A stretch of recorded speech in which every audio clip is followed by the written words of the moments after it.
स्वागत है दोस्तों आपकी अपने YouTube चैनल ABZ स्टडी में।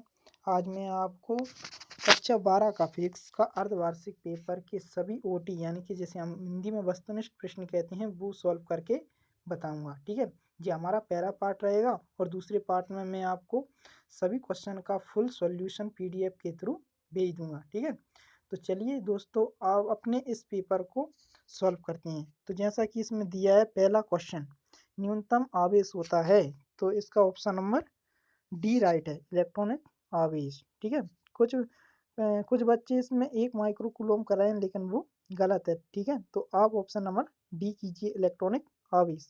धातु का परावैद्युतांक होता है क्वेश्चन नंबर 2। ठीक है, तो इसका आंसर है ऑप्शन नंबर ए।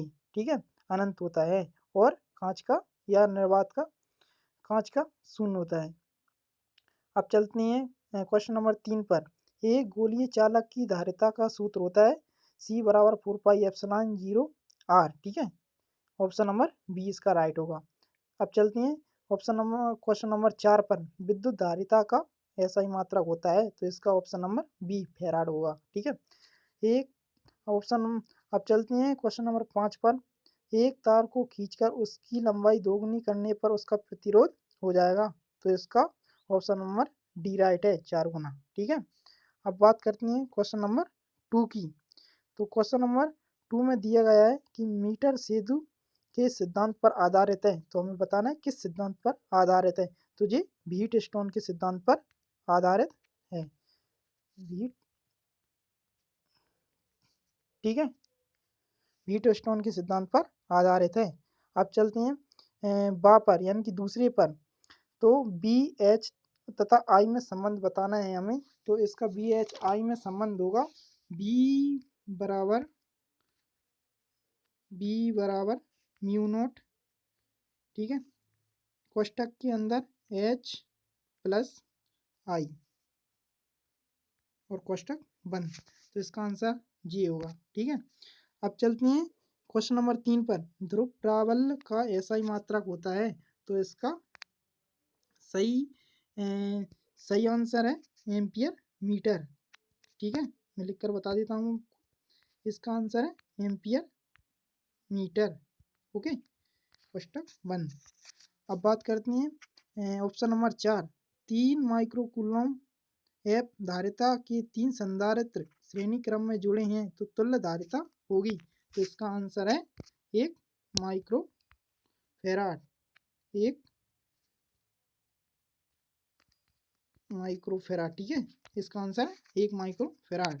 अब बात करते हैं क्वेश्चन नंबर 5। 1 फेराड में स्थित कूलम में स्थित फेराड होते हैं। ठीक है, तो इसका आंसर है 9 इंटू 10⁻11 फेराड होते हैं। ठीक है, इसका आंसर है ये 9 इंटू 10⁻11। अब बात करते हैं सही जोड़ी बनाइए। तो सही जोड़ी में आपको बता रहा हूँ मैं कि सही जोड़ी में दिया है पहला विद्युत ऊर्जा, तो इसकी जोड़ी सही बनेगी आपकी। इसकी सही जोड़ी बनेगी ऑप्शन नंबर फा। ठीक है, ऑप्शन नंबर फा इस पहले का। ठीक है, पहले का मतलब पहले का आखिरी। और फिर आता है दूसरा आंतरिक प्रतिरोध होता है, तो आप इसे कर दीजिए ओम, ये है आपका दूसरा। ठीक है, ओम आपका दूसरा हुआ। तीसरे पे चलते हैं विद्युत वाहक बल, इसका सही आंसर है वोल्ट। ठीक है, तो आप इसका जो होगा तीसरा। ठीक है, अब बात करते हैं चौथे का, तो किलोवाट घंटा, तो ये होगी विद्युत ऊर्जा। ठीक है, तो ये हो गया ऑप्शन नंबर 4। ठीक है, ऑप्शन नंबर 4 हो गया।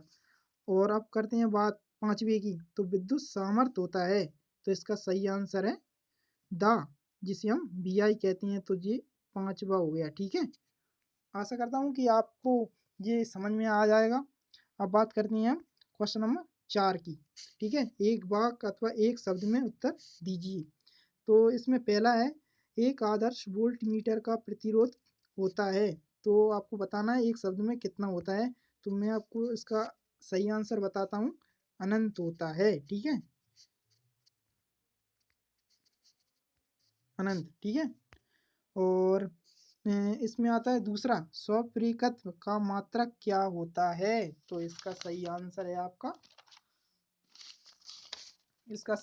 स्वप्रेरितत्व का मात्रक हेनरी होता है। ठीक है, लिखकर बता देता हूं मैं आपको। इसका आंसर आता है हेनरी। ठीक है, अब बात करते हैं हम ऑप्शन नंबर सा की।